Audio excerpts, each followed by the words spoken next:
चलो ठीक है, अपन अब क्या पढ़ेंगे आज, इलेक्ट्रोस्टैटिक पोटेंशियल एनर्जी। ठीक है, इधर देखो, इसके पहले भी अपन ने पोटेंशियल कई बार पढ़ा हुआ है, थोड़ा बहुत जानते हो पोटेंशियल के बारे में?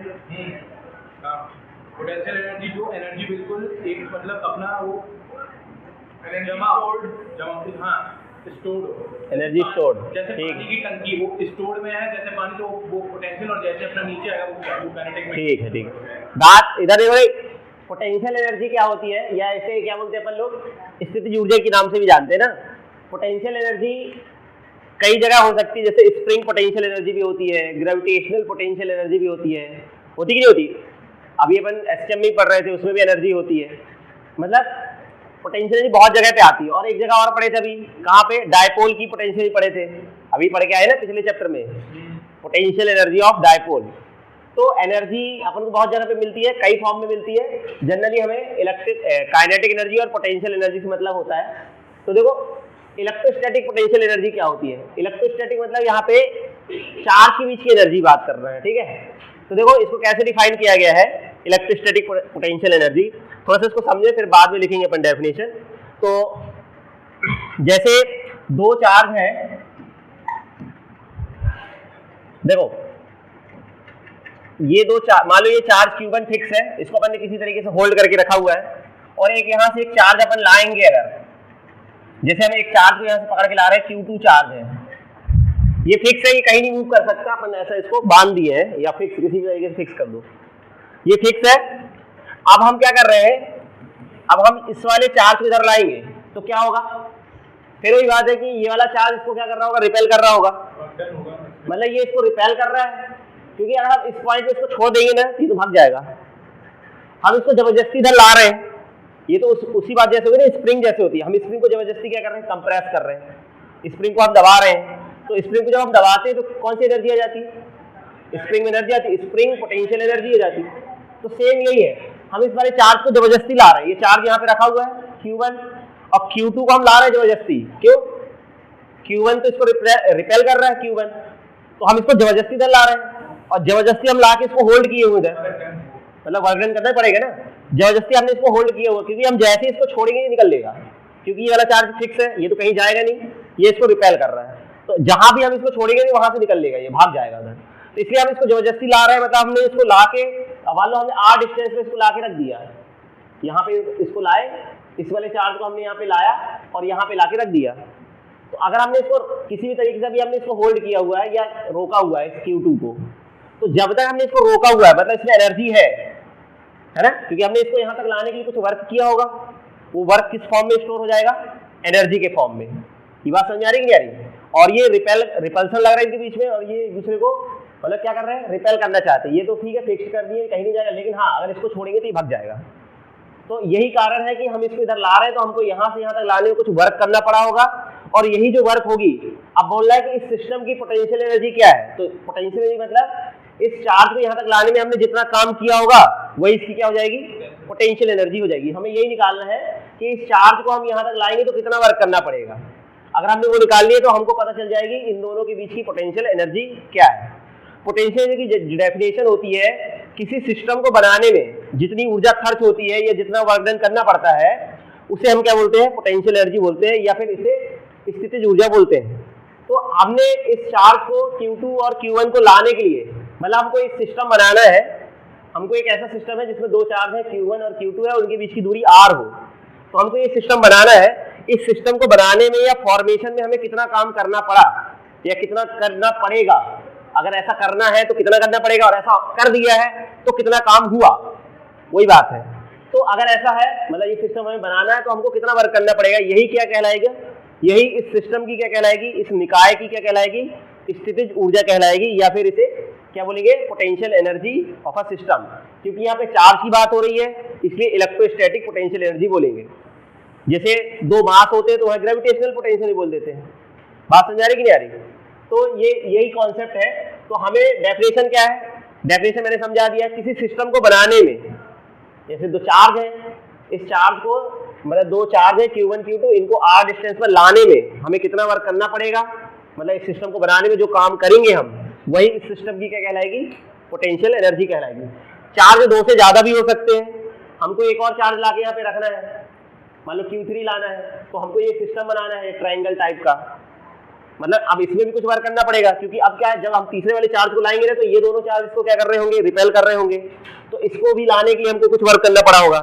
तो मतलब एक वर्क ये वाला, एक वर्क ये वाला, तो ये दो वर्क हो गए। तो इन दोनों वर्क को अगर जोड़ देंगे तो हमें क्या मिल जाएगी, इस सिस्टम की क्या मिल जाएगी, पोटेंशियल एनर्जी मिल जाएगी। पहले अपन 2 का निकाल लेते हैं तो 3 का ही बन जाएगा, तो अपन वही निकालने वाले हैं। तो डेफिनेशन देखो, सबसे पहले इलेक्ट्रोस्टैटिक पोटेंशियल एनर्जी क्या होती है, क्या होती है, the electrostatic potential energy of a system of charge is defined as the amount of work done in bringing them from infinity to present position.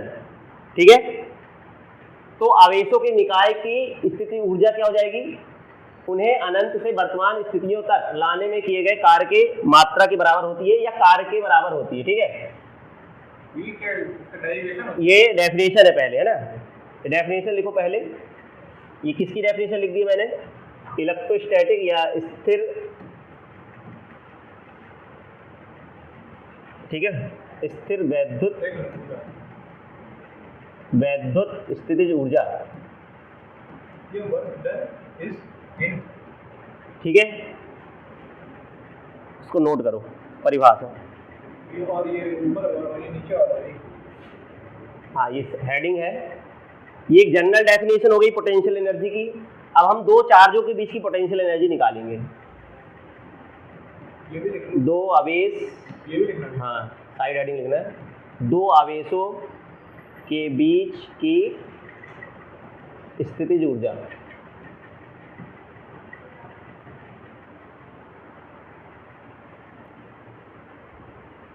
Derivation है क्या,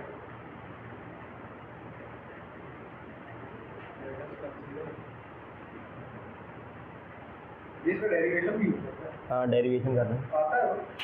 हाँ आ सकता है इसका डेरिवेशन। डेरिवेशन नहीं आएगा तो फार्मूला तो सीखना पड़ेगा और उसको फिर याद भी करना पड़ेगा।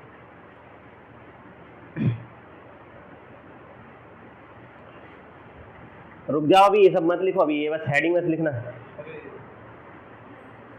ये पर एक बात, इसमें और पोटेंशियल डिफरेंस में फर्क है, उसमें भी इनफाइनाइट से लाते है तो किसमें, पोटेंशियल डिफरेंस में भी तो, पोटेंशियल में, हाँ, पोटेंशियल में वर्क ही तो था, उसमें भी तो वर्क है, तो डिफरेंस है। लेकिन वहाँ पे 1 कूलाम चार्ज के लिए बात करते हैं ना, यहाँ पे कोई भी हो सकता है, 10 कूलाम 20 कूलाम। वही है, जैसे देखो फोर्स होता है, किसी भी चार्ज पे लग सकता है फोर्स, लेकिन इंटेंसिटी 1 के लिए बात करते हैं। वैसे पोटेंशियल जो होता है 1 कूलाम के लिए कितना वर्क करना पड़ता है, वो पोटेंशियल होता है, और पूरे जितना भी है 10-20 कूलाम चार्ज जो भी है, तो फिर वो एनर्जी हो जाती है, मतलब वर्क हो जाता है, सीधी सी बात है, वर्क ही एक प्रकार का है। और उसमें एक ही चार्ज का मतलब उसको 2 चार्ज है ना, कितने हाँ कर सकते हैं? इसमें कितने भी हो सकते हैं।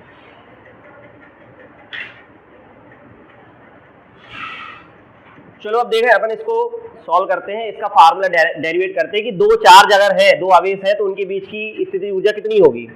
तो अपन कंसीडर कर रहे हैं, let us consider about a system of 2 charges Q1 and Q2। अपन ने 2 चार्ज कंसीडर किए हैं Q1 Q2 which are separated by distance r in a medium of dielectric constant K। तो अपन ने एक मान लिया कि 2 चार्ज है Q1 Q2 है, ये Q1 है और यहाँ पर है Q2, और इनके बीच की दूरी कितनी है, ये दूरी अपन ने मान ली r है। ये इनकी क्या है, प्रेजेंट पोजीशन है, वर्तमान स्थिति है, लेकिन ये कभी ना कभी, मतलब ये हमेशा यहाँ नहीं रहे होंगे। अब हम मान के चल सकते हैं कि पहले जो चार्ज थे ये भी इधर नहीं था Q1, और Q2 भी इधर नहीं था, Q2 उस तरफ अनंत पे था और Q1 यहाँ अनंत पे था, दूर था। तो जब हम इसको यहाँ पे लाए होंगे, Q1 को इधर पॉइंट A पे लाए, सपोज करो, कितना वर्क करना पड़ेगा बताओ, नाम दे देता हूँ,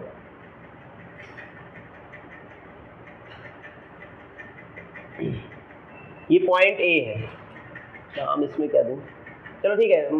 अब देखो, we have to first assume that Q1 and Q2 are situated at infinity. अपन ने मान लिया कि Q1 और Q2 यहाँ पे नहीं थे, अनंत पे थे, यहाँ पे कोई नहीं था दोनों चार्ज में से। अब मान लो अपन Q1 को इधर लाएंगे, Q1 को वहां से, पहले मान लो Q2 भी इधर नहीं था, यहाँ कोई नहीं था, Q1 को इधर लाएंगे अगर इस पॉइंट पर, तो Q1 को लाने में कितना काम करना पड़ेगा, कोई काम नहीं करना पड़ेगा। क्यों? क्योंकि यहाँ पे कोई पोटेंशियल ही नहीं है या कोई चार्ज नहीं है पहले से जो उसको रिपेल कर रहा हो या अट्रैक्ट कर रहा हो। तो Q1 को इस पॉइंट यहाँ तक लाने के लिए हमें कोई वर्क नहीं करना पड़ेगा, Q1 आ जाएगा आराम से। तो Q1 को यहाँ तक लाने में कोई वर्क नहीं करना पड़ा। लेकिन अगर हम अब Q2 को लाएंगे, इधर पे लाना Q2 को, तो पहले से Q1 यहाँ पे मौजूद है ना। अब हम Q2 को जब लाएंगे इधर से इधर, तो Q1 इसको रिपेल कर रहा होगा, मतलब हमको अब वर्क करना पड़ेगा क्योंकि ये इसको आने नहीं देगा यहाँ पे, तो इसको यहाँ लाने में हमको वर्क करना पड़ेगा, वही लिखा है। तो अपन ने बोला कि नाउ Q1, यहाँ पे Q1 लिखता हूँ, Q1 is brought two point A, ये पॉइंट ए है। अगर हम Q1 को पॉइंट ए पे ला रहे हैं, so no work is required to done, मतलब Q1 को इधर ए पॉइंट पे लाने के लिए कोई वर्क नहीं करना पड़ेगा। Bringing this charge because there is no electric field, field क्यों नहीं है, क्योंकि यहाँ पे कोई चार्ज पहले था नहीं, तो वहाँ पे कोई फील्ड भी नहीं थी। Which can oppose the incoming of charges, है ना, मतलब जो इसको आने का क्या कर सके, अपोज कर सके। अब अपन क्या कर रहे हैं, मतलब Q1 को यहाँ पे लाने में कोई वर्क नहीं करना पड़ा, तो इसे हम W1 बोल रहे हैं। तो इसे हम बोल सकते हैं, देखो, तो work done in bringing charge, कौन सा चार्ज, चार्ज Q1 इज, अगर W है तो W1 की वैल्यू कितनी हो जाएगी, 0, यही होगी ना, क्योंकि W1 अपन को कोई काम करने नहीं पड़ा। Bringing charge Q1 is W, if work done in bringing charge Q1 is W1 बोल रहे थे, तो W1 की वैल्यू कितनी हो जाएगी, 0, सही है कि नहीं, W1 की वैल्यू 0 हो गई। अब देखते हैं Q2 को इधर लाने में कितना काम करना पड़ेगा। तो Q2 को इधर लाने के लिए, अच्छा देखो, अभी वाला चार्ज इधर पे है, तो इस वाले चार्ज के कारण यहाँ पे एक पोटेंशियल भी होगा, तो पॉइंट, इसको B बोल देते हैं अपन, तो इस Q1 के कारण B पर पोटेंशियल कितना होगा, देखो, potential at B due to Q1 के कारण यहाँ पे पोटेंशियल कितना होगा, पॉइंट B पर, अभी Q2 इधर नहीं है, ज़ूम करो कि अभी Q2 नहीं लाए हैं अपन, तो पॉइंट B पर पोटेंशियल होगा ना, कितना होगा पोटेंशियल, एक Q चार्ज से R दूरी पर कितना पोटेंशियल होता है, तो इसे पर बोलेंगे V1 बोल सकते हो या VB बोल सकते हो, मतलब B पर पोटेंशियल, तो 1/4 पाई एप्सिलॉन नॉट K, क्योंकि मीडियम भी अपन ने ले रखा है, तो यहाँ पे क्या लिखेंगे, Q1/R। ये बात समझ आएगी नहीं आएगी। अभी Q2 इधर नहीं है, मान लो अभी Q2 नहीं, Q2 को अपन को लाना है अभी, तो इस पॉइंट पर पोटेंशियल कितना है, इतना है, तो बताओ इस पॉइंट का पोटेंशियल अगर इतना है, मतलब पोटेंशियल, इसका मतलब मीनिंग क्या है, अगर हम एक कूलम को चार्ज पे इधर लाएंगे तो इतना वर्क करना पड़ेगा, तो बताओ Q2 चार्ज पे यहाँ पे लाएंगे तो कितना वर्क करना पड़ेगा, इससे मल्टीप्लाई कर दें। पोटेंशियल मतलब क्या होता है, एक कूलम को लाने में कितना वर्क करना पड़ेगा, मतलब एक कूलम चार्ज को लाने के लिए इतना वर्क करना पड़ा है, तो Q2 को लाने के लिए कितना वर्क करना पड़ेगा, मल्टीप्लाई कर देंगे, तो वो हो जाएगा W2। तो अपन लिखेंगे work done to bring Q2 from infinity to point B तक लाने में मान लो W2 काम करना पड़ रहा है, ठीक है। तो यही चीज अपन को निकालना है, वर्क डन, बता रहा हूँ, पहले मैं लिख दूं, देखो, work done in bringing Q2 from infinity to point, कौन से पॉइंट B, और हमें पता है पोटेंशियल की डेफिनेशन क्या होती है, वर्क अपॉन चार्ज, तो वर्क हो जाता है, वर्क क्या हो जाएगा, पोटेंशियल इनटू चार्ज, यही होगा ना। देखो वर्क क्या होगा, पोटेंशियल इनटू चार्ज, तो हमें B पर पोटेंशियल पता है, B पर पोटेंशियल की वैल्यू अपन निकाल चुके हैं, B पर पोटेंशियल कितना है, इतना है, और कितना चार्ज को ला रहे हैं अपन, Q2 को ला रहे हैं, तो अगर हम पोटेंशियल से मल्टीप्लाई कर देंगे चार्ज से, तो हमें क्या मिल जाएगा, इनडायरेक्टली वर्क।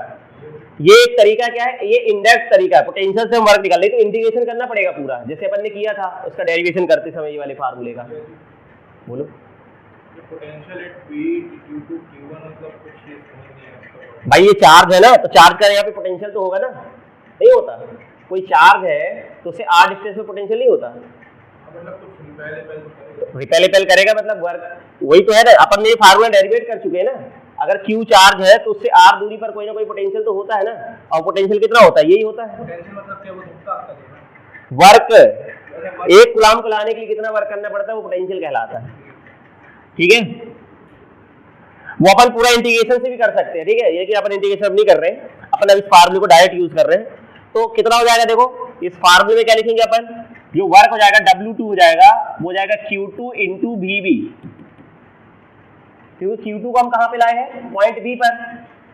अरे समझ में आ रहा है कुछ, Q2 को हम कहाँ पे ला रहे हैं बताओ, Q2 इधर नहीं है, इन्फिनिटी से हमने यहाँ पे B पे लाया है, तो हमको यहाँ B तक लाने में कितना काम करना पड़ेगा, यहाँ का पोटेंशियल इंटू यहाँ का चार्ज, कितना चार्ज लाए हैं Q2 को, यहाँ पे पोटेंशियल कितना है, इतना है, दोनों को मल्टीप्लाई कर देंगे, तो देखो वैल्यू रख दो इधर पे, तो W2 कितना हो गया Q2 और V1 की वैल्यू कितनी है 1/4πε0 K Q1/R, यही है ना।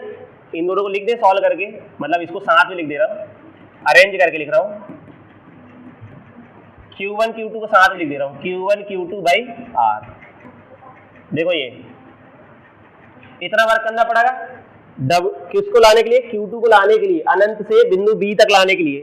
तो बताओ टोटल वर्क डन कितना हो गया, टोटल वर्क डन कितना हो गया, टोटल वर्क डन, तो W बराबर आ गया W1 प्लस W2, और W1 तो 0 ही है, मतलब यही जो है, तो यही है आंसर। तो कुल मिला के आंसर कितना आ गया, इतना ही, ये W की वैल्यू आ गई 1/4π ओवरऑल वर्क इतना ही होगा। और अपनी डेफिनेशन क्या कहती है, जो वर्क करना पड़ेगा वही सिस्टम की क्या है, पोटेंशियल एनर्जी। इट मींस, इसका मतलब क्या हो गया, इस सिस्टम की पोटेंशियल एनर्जी कितनी हो गई, यही तो पोटेंशियल एनर्जी है, क्योंकि इस सिस्टम को बनाने के लिए हमने टोटल वर्क कितना किया, इतना, तो this work will be equal to the potential energy of system. तो this work done will be equal to the potential energy of the system। मतलब अपन इसे U लिख सकते हैं अब, मतलब इन दोनों के बीच की पोटेंशियल कितनी हो गई 1/4πε0 K Q1 Q2/R, ये पोटेंशियल एनर्जी। ये बात समझ आएगी नहीं आई, ये डेरिवेशन लिख लो इसको, और ये फार्मूला याद भी करना है, ये पोटेंशियल एनर्जी का फार्मूला हो गया। देखो यार Q1 Q2/R है, अगर स्क्वायर रहता तो वो फोर्स होता है, और एक चार्ज रहेगा और एक डिस्टेंस रहेगी तो पोटेंशियल रहेगा। फार्मूले सब एक, ये तो सब में कॉमन रहता है, यहीं में चेंज होता है। Q1 और स्क्वायर का खेल है, हाँ Q और R का खेल है, उसको थोड़ा सा ध्यान रखना है कब क्या लेना है, ठीक है। यहाँ से लिखेंगे अपन लोग, ये डायग्राम बना लो, पहले देखो डायग्राम भी बनाना था एक्चुअली में, पहले डायग्राम बना लो साइड में, फिर ये सब लिखना।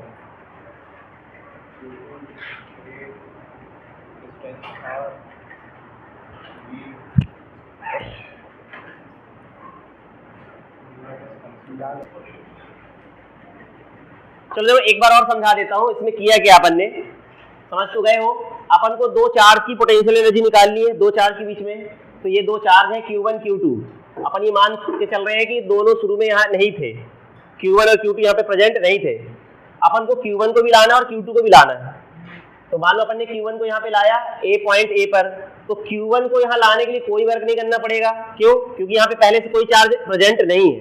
प्रेजेंट नहीं है तो वहाँ पे ना तो कोई पोटेंशियल होगा, ना तो कोई इलेक्ट्रिक फील्ड होगी, इसका कोई वर्क डन करना नहीं पड़ेगा, ठीक है। तो इसलिए जब हम Q1 को लाते हैं पॉइंट A पर, तो हमें कोई वर्क नहीं करना पड़ता, उसे हमने बोला W1।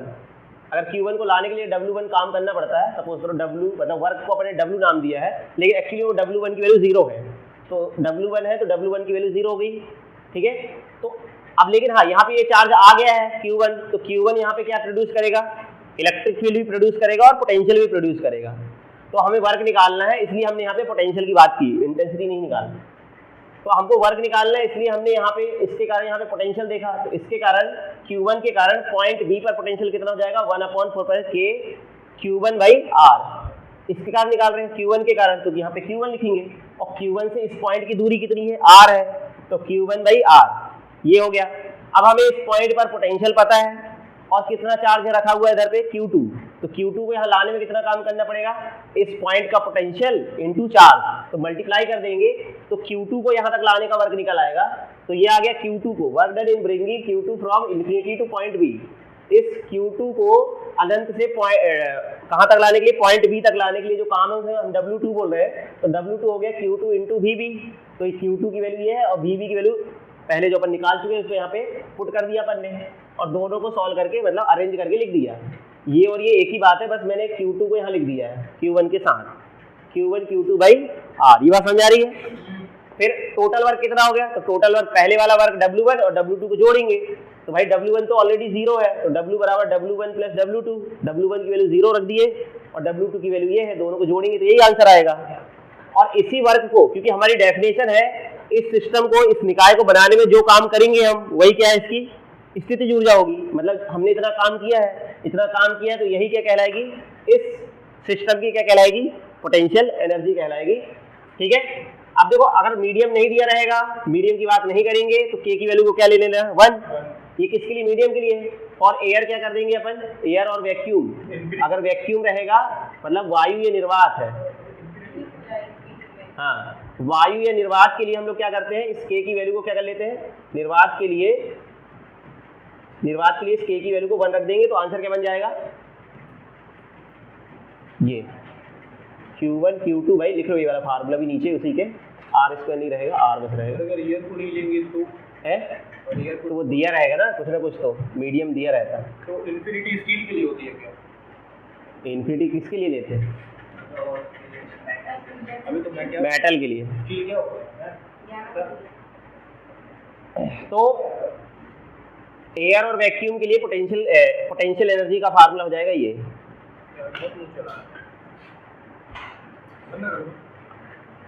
अब देखो इसके कुछ क्वेश्चन करते हैं, 2 छोटे छोटे से कर लेते हैं। ये लिख लिए फार्मूला है, बताओ याद हो जाएगा formula, Q1 Q2 by R याद हो जाए एनर्जी का। थोड़े चेंजेस है, देखो पोटेंशियल में मैंने बताया, पोटेंशियल में एक चार्ज होता है, एक डिस्टेंस होता है, इंटेंसिटी में एक चार्ज होता है, नीचे स्क्वायर रहता है, फोर्सेस में यहाँ पे 2 चार्ज रहते हैं, स्क्वायर रहता है, पोटेंशियल एनर्जी में ऊपर 2 चार्ज है, नीचे डिस्टेंस होता है। 5-6 फार्मूले सब एक जैसे हैं, इनमें सब में तो ये कॉमन रहता है, बस यही बस चेंज होता है, तो थोड़ा समझ लोगे तो क्वेश्चन बन जाएगा। किसमें, तो जो बोलेगा वो लगाएंगे ना, कि वो पूछ रहा है कि पोटेंशियल पूछ रहा है, वर्क पूछ रहा है, वो तो चलो देखो जैसे देखो एग्जांपल, जैसे 2 चार्ज दे दिया, यहाँ पे Q है और ये भी Q है, बताओ, और इसकी डिस्टेंस R है, इस सिस्टम की पोटेंशियल एनर्जी कितनी होगी, potential energy of this system है, बताओ इस निकाय की, U सिस्टम बोल रहे हैं अपन, या लिखेंगे 1/4 पाई एप्सिलॉन नॉट, मीडियम नहीं है तो कुछ नहीं ले रहे, Q1 हो गया Q, Q2 भी Q है और नीचे दूरी कितनी होगा ना, तो कितना हो जाएगा ये 1/4 पाई एप्सिलॉन Q स्क्वायर बटे R, यही आंसर है इसका। नहीं समझे, बस इसमें दोनों चार्ज की वैल्यू बराबर दे दिया मैंने। अच्छा रुक जाओ, अब बताओ, अब देखो ये 3 चार्ज है, Q, ये भी Q है और ये भी Q, और इनके बीच की दूरी R। किसी पे नहीं निकालना, सिस्टम की निकालना, मैं बताऊं अकेले की थोड़ा ना होती है पोटेंशियल एनर्जी। अच्छा ये तीनों, अब बताओ इस सिस्टम की क्या होगी, सिस्टम की बताना। 4 pi epsilon not into Q R Q,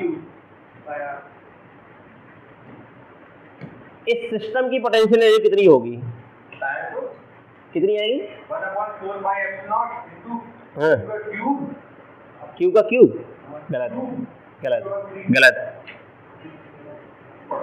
sorry ये अब मैं बताता हूँ, अभी लोग मैं बता रहा हूँ 1/4 pi epsilon not 3Q upon 3R, R से मतलब 3 से 3 हट जाएगा तो 2/R आ जाएगा।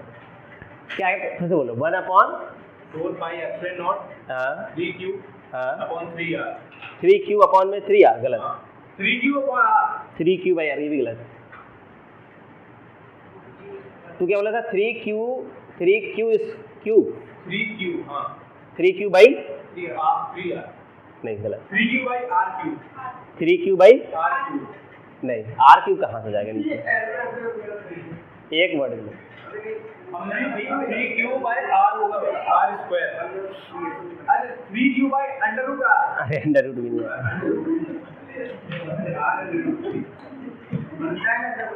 चलो अपने अपने आंसर बताओ। तो क्या बोल रहे तू, फिर से बोल। देखो मतलब ये तो रहेगा ना, ठीक है। 3 तू क्या बोला, 3Q बाई बता। अबे मैं भैया मैं बोल, हाँ 3Q बाई 3 है 3R। हाँ तू क्या बोल रहा था, 3Q by 3Q by R। R। विशाल बोले 3Q बाई। हाँ और क्या, कोई है और कोई आंसर? क्या बोला ऊपर, क्या है? 3Q हाँ √3 यही 3Q। हाँ 3Q क्या स्क्वायर यहाँ। हाँ और भैया मेरा एक और ऑप्शन लिखिए, क्यूब इधर गलत। हाँ पूर्णिमा क्या 3 लगाना है। हाँ R बस। भैया मेरा एक ऑप्शन और 3Q upon R3 3Q upon R3 सब गलत है, वो एक भी सही नहीं, पूरे ऑप्शन गलत। और कोई आंसर बन सकता है, तुम लोग बना लो। अब भैया मैं बताऊं, Q अपॉन R होगा बस, है? Q अपॉन R बस यही होगा, Q अपॉन R। अरे हो गया, चलो देखो अब Q अपॉन R होगा भैया, Q अपॉन R। पूछिए क्यों, ये किसने बोला था ये वाला, ये सही है यार, ये गलत है। हाँ चल देख लिया अब। Q स्क्वायर बाई गलत है। ये तो ये है ना Q स्क्वायर बाई R, तो इसका आंसर है ना भैया Q अपॉन इसका कहाँ से हो सकता है? बेटा गूगल भी गलत ही बताता है, तू तो ये वाला सर्च किया होगा। अरे तो मैं तो बता ही रहा हूँ ना, क्या फोटो खींचो। Q अपॉन R होगा भैया, है Q अपॉन R। देखो इसका आंसर है 3Q square by R। 3Q square by R है, 3 बस आएगा करते। चलो ठीक है, इधर पे देखो, इस पे देखो कितने पेयर बनेंगे, पेयर बनाना पड़ता है इसमें। एक किसकी होती, किसी एक पेयर की एनर्जी निकालते ना, इसमें एक पेयर बन रहा है, इसमें कितने, इधर देखो कितने पेयर बन सकते हैं, ये नाम दे रहा हूँ 1 2 3। तो सिस्टम की निकालना है तो देखो 1 2 की, 1 और 2 के बीच की पोटेंशियल एनर्जी प्लस 1 और 3 के बीच में प्लस, और कोई हो सकता है क्या, 2 और 3, इसके अलावा कोई पेयर बनेगा क्या? 3 2 तो एक ही है ना, 2 3 और 3 2 एक ही है, 2 1 और 1 2 एक ही है, 3 ही पेयर बन सकते हैं। एक पेयर की कितनी होगी, देखो एक पेयर की कितनी होगी, क्योंकि डिस्टेंस मैंने सेम दे रखी है, तो इसकी कितनी होगी, इस वाले की 1/4πε0 Q इंटू Q स्क्वायर, और नीचे आएगा R। ऐसे कितनी बार आएगा, इसको 3 बार लिखना है, तो 3 बार लिखने से अच्छा इसमें मल्टीप्लाई कर दो 3 से, कितना आएगा आंसर, क्योंकि ये तीनों बराबर है इसलिए इसका आंसर कितना है 1/4πε3Q बाई R। नहीं समझा? अरे वो एक हाँ कि ना? आ गया भैया। तो ये बताओ, रुक जा रे, ये बताओ ऐसा मैं बना दूं, बेंजीन बना दूं, ऐसी बनती बेंजीन, ज्यादा हो गए क्या? 6 ही साइड है ना भैया। अब मैं बताऊं इसका 6Q square upon R। Distance तो दे दे अपने से कुछ नहीं R दोगे आप, आपसे सवाल नहीं R दो, हां पे डिग्री दो, यहाँ R लिख दूंगा तो यही आंसर आएगा। हां अब मैं बताऊं इसका 2R हो जाएगा, और क्या है? अरे 6Q स्क्वायर अपॉन 2R।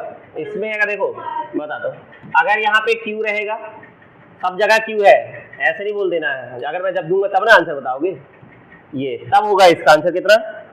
अगर मैं ये डिस्टेंस दूंगा तब इसका आंसर कितना होगा 6K, मतलब 1/4π6Q स्क्वायर बाई R होगा, ठीक है। और 2R कब होगा, कैसा 2R कब होगा? और ये इसका आंसर नहीं है जो तुम बोल रहे हो। देखो अब मैं बताता हूँ इसको कैसे निकालते हैं, इसका ऐसे पेयर ही बनते हैं। तुम ये बताओ इसमें अभी 4 वाले को बताओ, अगर ऐसे 4 करेंगे, यहाँ पे Q है, यहाँ भी Q है, और यहाँ भी Q है, और यहाँ भी Q। अब बताओ, और इसकी रेडियस मान लो मैंने, इसकी साइड है R, बताओ इस स्क्वायर की, इस सिस्टम की टोटल पोटेंशियल कितनी होगी?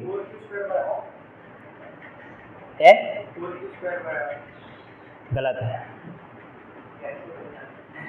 कितने पेयर बनेंगे बताओ इसमें, क्या 4 पेयर बनेंगे? ये तो करवाया है मैंने ग्रेविटेशन में, पता है? 8 पेयर नहीं बनेंगे, 24 भी नहीं बनेंगे, 6 पेयर बनेंगे, 6। और 6 के 6 बराबर नहीं होंगे, तो बताओ कितनी कितनी? चलो एक कॉपी पेन डायग्राम बनाने क्वेश्चन है मॉड्यूल में, मैं ऐसे नहीं करा रहा हूँ कि मैं टाइम पास करा रहा हूँ, क्वेश्चन है ये सब। फोटो बनाओ और आंसर भी लिखो साइड में।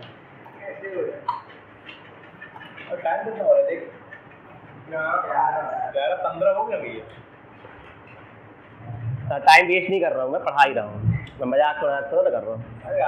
चलो देखो जल्दी से बनाओ, पेयर बनाओ, कौन कौन से बनेंगे?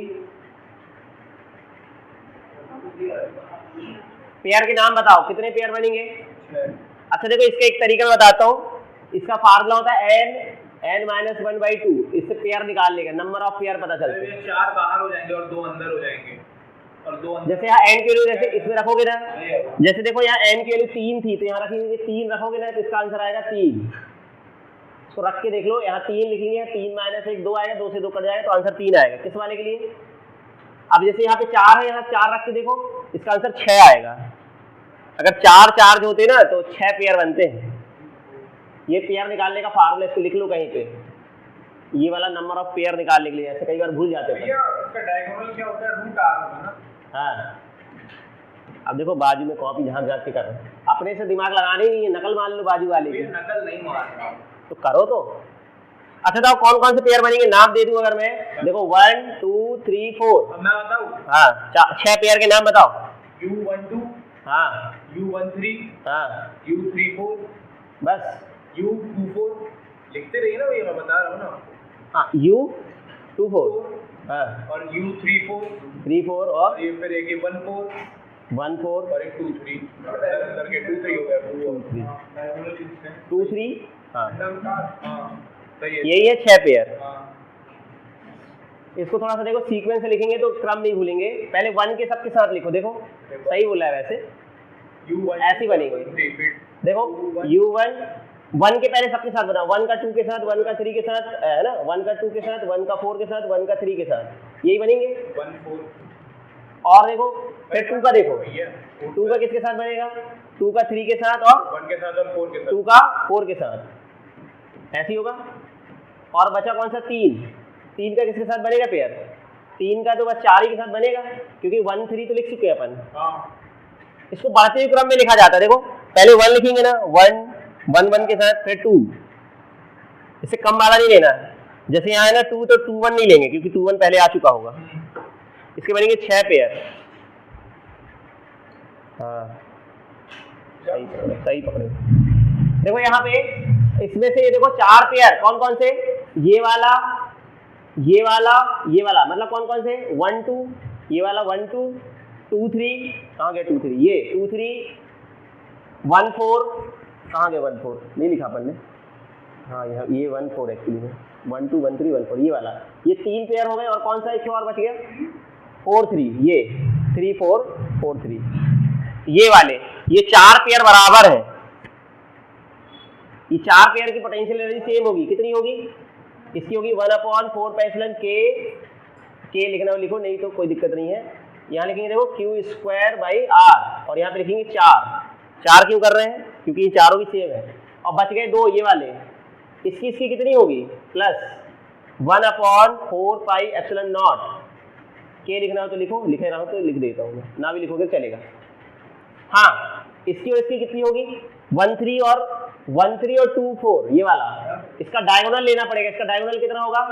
R√2 होता है, अगर ये साइड R है तो R√2, यहाँ पे कितना आएगा? यहाँ 2Q²/R√2 ये आएगा। ये है, इसमें से कुछ कॉमन आ रहा है देखो, तो कॉमन है 1/4πε0 के कॉमन है, और Q² भी कॉमन है। अंदर क्या बचेगा? अंदर बचेगा 4, यहाँ बचेगा 2/√2, ये है इसका आंसर। हाँ कि ना?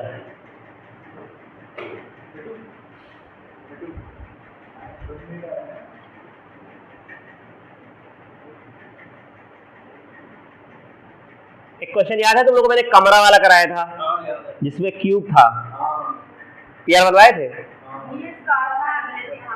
है आर बाहर।